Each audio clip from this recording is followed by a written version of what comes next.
बिस्मिल्लाहिर्रहमानिर्रहीम। मैं हूँ डॉक्टर सैयद अली रुकवीज़ादा। ये ख़ास तौर पे जो वीडियो मैं बना रहा हूँ वो मरीज़ की गाइड करने के लिए है कि एक डॉक्टर जो है वो मरीज़ की तशख़ीस कैसे करता है।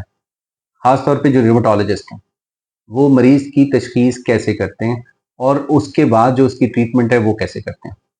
तो ये एक जनरल सी गाइडलाइन है। आपके ज़हन में पता हो, आपके ज़हन में ऑलरेडी हो जब आप किसी रिमेटोलॉजिस्ट को मिलने के लिए जा रहे हैं कि वहाँ आपके साथ क्या होने लगा है, क्या होने जा रहा है कि आपकी जिसमें तशख़ीस भी होगी और आपकी ट्रीटमेंट की जाएगी। तो ये बेसिकली एक गाइडेंस के लिए। तो सबसे पहले जो इम्पोर्टेंट चीज़ होती है जब आप किसी डॉक्टर के पास जाते हैं, ख़ासतौर पे रिमेटोलॉजिस्ट के, तो वो आपकी सबसे पहले हिस्ट्री टेकिंग करता है। और हिस्ट्री टेकिंग क्या है? वो आपकी स्टोरी है। यानी जो आपकी बीमारी से मुतल्लिक जो कहानी है उसको डॉक्टर जो है वो सुनता है और उसको सुनने के बाद वो पेशेंट का एग्ज़ामिनेशन करता है यानी मुआयना करता है।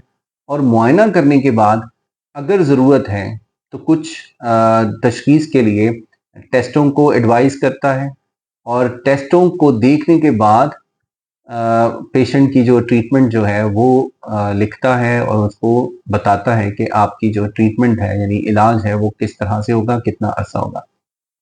तो ये मुख्तसर ये कि ये उसकी हेडिंग्स हैं जब आप किसी रिमेटोलॉजिस्ट के पास जा रहे हैं।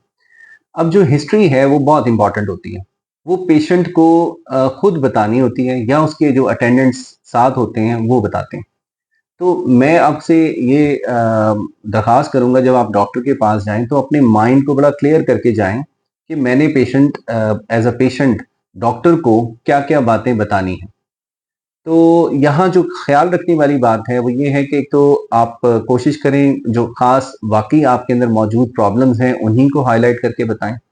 और अगर कोई पुरानी कोई बीमारी है, जो चल रही होती है और उसके जो टेस्ट आपने ऑलरेडी करवाए होते हैं या आप कोई ट्रीटमेंट ले रहे होते हैं, तो वो या तो साथ लेकर आएँ, अपना मेडिकल रिकॉर्ड या फिर एटलीस्ट आपको पता होना चाहिए कि आपके अंदर कौन-सी बीमारी डॉक्टर ने तशख़ीस दी जिसका आप इलाज कर रहे थे, कौन से वो टेस्ट थे, जो आपको एडवाइस ऑलरेडी हुए थे। यानी आपका पास्ट मेडिकल रिकॉर्ड, वो या तो आप साथ लेकर आएँ या एटलीस्ट आपको पता हो कि आपको क्या बीमारी चल रही है।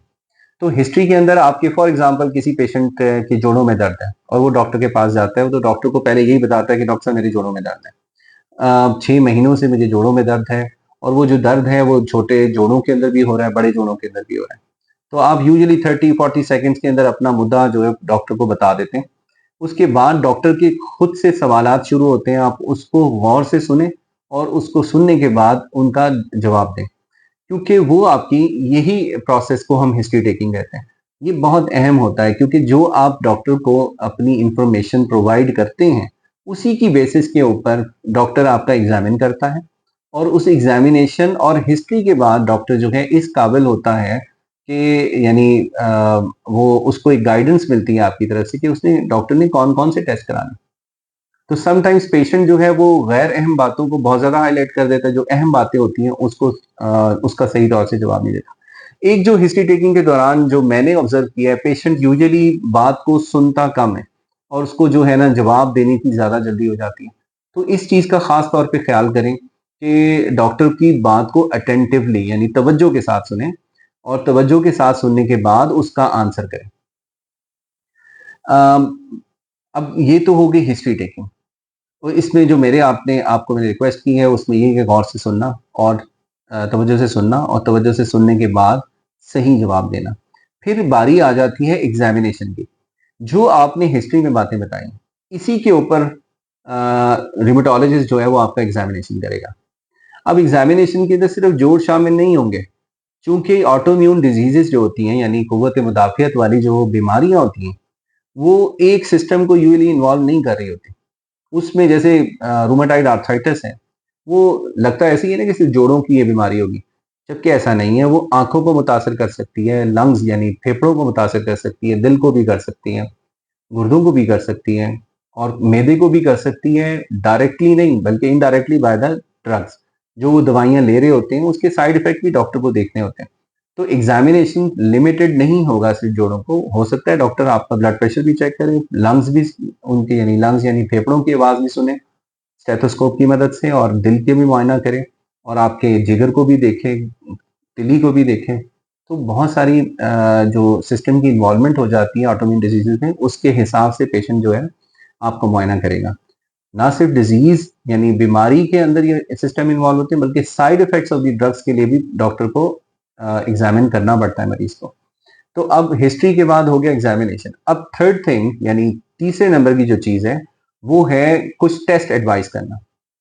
ये मरहला जो खास तौर पे हमारे पाकिस्तान में आता है, जब टेस्टों की बारी आती है तो कुछ मरीज बड़े रिलक्टेंट होते हैं। जाहिर है कि फाइनेंशियल इश्यूज भी होते हैं उनको, और शायद उनको ये भी लगता है कि डॉक्टर्स जो है वो ओवर जो है ना लैब्स करवाने की कोशिश कर रहे हैं।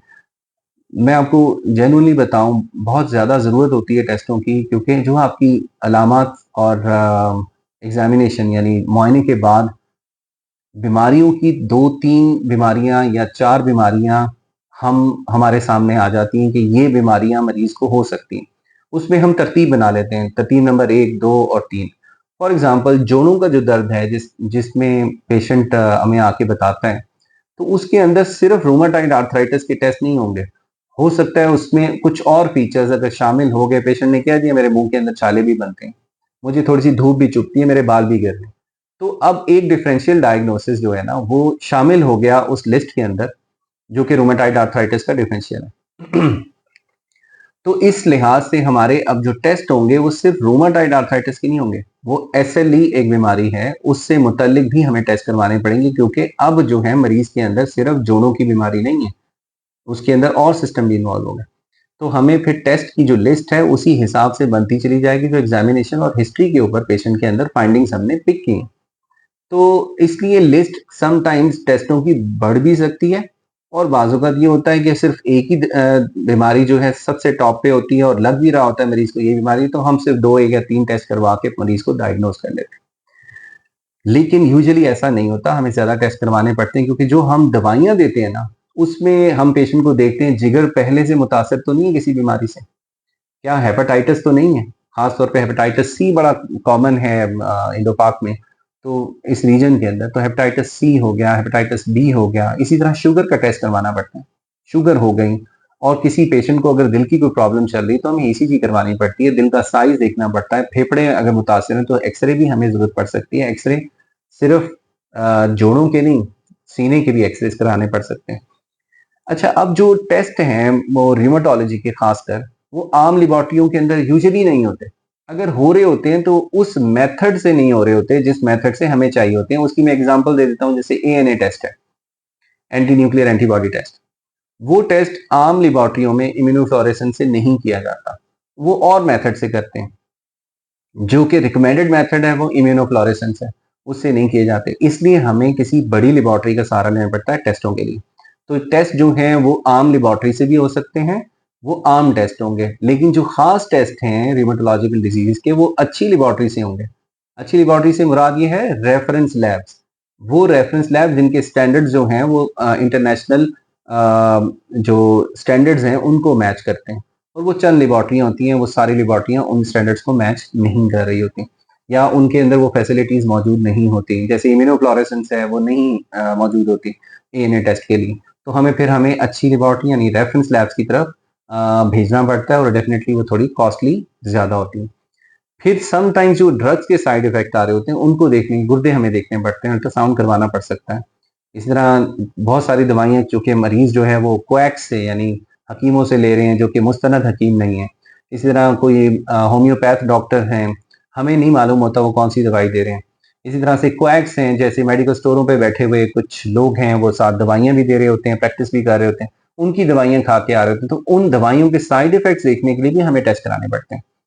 तो इसीलिए कुछ टेस्टों की लिस्ट जो है वो बढ़ जाती है, जिससे मरीज के ऊपर फाइनेंशियल बोझ भी पड़ता है, उसका टाइम भी वेस्ट होता है, और वो तशखीस तक पहुंचने के लिए हमें एक बहुत लंबा प्रोसेस हो जाता है। इस चीज़ का हमें मुझे एटलीस्ट बहुत ज़्यादा एहसास होता है कि मरीज के ऊपर फाइनेंशियल बोझ भी पड़ रहा है, लेकिन चूंकि बीमारियों की नौयत ऐसी होती है, र्यूमेटोलॉजिकल डिजीजेस सिर्फ जोड़ों तक नहीं महदूद रहती, और सिस्टम्स को भी इन्वॉल्व करती हैं, तो हमें देखने के लिए टेस्ट करवाने पड़ते हैं, और समटाइम्स बहुत अच्छी-अच्छी लेबॉरेटरियों से भी कराने पड़ते हैं, जो कि महँगी होती हैं। तो फिर मरहला आता है जब वो टेस्टों की रिपोर्ट आ जाती हैं, साथ हमारी हिस्ट्री लिखी हुई होती है, एग्ज़ामिनेशन होता है। तो अब दवाइयाँ लिखने का मरहला आता है, यानी इसकी ट्रीटमेंट का मरहला आता है। उसमें फिर हम सारी चीज़ों को मद्देनज़र रखते हुए, हमारे सामने मौजूद होती हैं टेबल पर, हम उससे इन्फर करते हैं कि अब मरीज को हम कौन सी दवाई दें, यानी कि कौन सी दवाई दें जो कि इसके लिए सेफ हो, जिसके साइड इफेक्ट ना आए, जो इफेक्टिव हो, फिर वो मरहला आते हैं। लेकिन ये सारी दवाई लिखने तक का जो मरहला है, वो इस सारे प्रोसेस से गुजर कर आता है। इसलिए जब आप किसी डॉक्टर के पास जाएं, तो एक तो टाइम निकाल के जाएं, जल्दी ना करें। अगर आप जल्दी करेंगे ना, तो फिर आपका अपना, मैं ये कहूँगा कि नुकसान हो सकता है कि आप ज़रा जल्दी में हैं, बेसब्रे हैं और आप कह रहे हैं कि इंतज़ार हमें जो है ना हिस्ट्री की ज़हमत उठानी पड़ रही है, या वो डॉक्टर जो है वो पहले एग्ज़ामिनेशन कर रहा है, फिर वो टेस्ट करवा रहा है, तो आप इसको बॉदरसम ना समझें।